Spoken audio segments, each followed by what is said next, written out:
We're at the Art Space Urunga. It's a very special day today because it's the annual Small Sculpture Prize. I have one of the judges with me, Dr Braddon Snape. You had a very hard job in there, Braddon. Oh, it's always a difficult task to be a judge in an art prize. There's so many factors that come in to sort of deciding on the work, and then you've got another judge as well, Belinda. So then we have to discuss the pros and cons and the positives and negatives of works. So it's a challenge. Yeah. And from an artist's point of view, it's a challenge to be judging other artists as well. It's a bit nerve-wracking, but you did a lovely job, and I love the way that you explained how you decided which ones were too highly commended, a second prize and a first prize.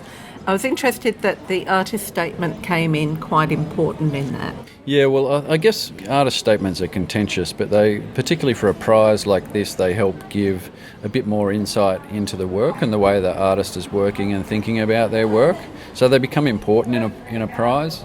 Yeah, I just kind of talked about the fact that sometimes with artist statements, artists go over the top a little bit and sort of claim too much in their statement, and then that becomes obvious if it's not in the work. So it can actually be detrimental to the way we understand the work. So it has to be an honest statement. Yeah, that's right. Yeah. Okay, so you chose some very different works Yep. to win, and you really looked into how they had made them. Can you tell us a bit why you chose the winner?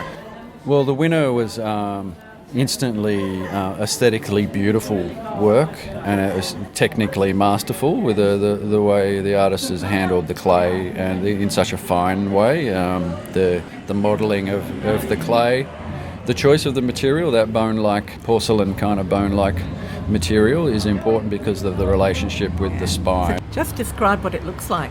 Yeah, so it's a section of spine really in a couple of pieces, if you like. So on the underside is the sort of modelling, beautifully modelled vertebra of a human spine, and then on the top side it's sort of dished out, and it's a garden, if you like. It's a garden of beautifully crafted little floral, flower and vine-like and plant-like forms. So it's a beautiful relationship between the sort of human and the nature thing and regrowth. So yeah, very successful work in that way.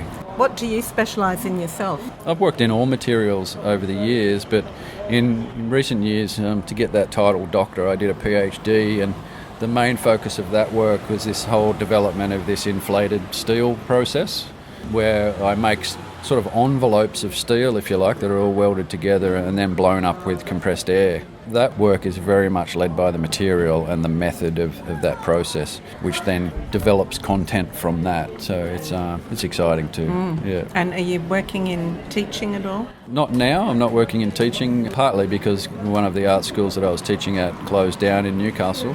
In recent years, I've started the Creator Incubator, which is an arts hub. So between sort of managing that in Newcastle and managing that in my practice, that keeps me very busy. Yeah. Well, thank you very much for coming up to Urunga today and judging the art prize. Thank you, Brad. No worries.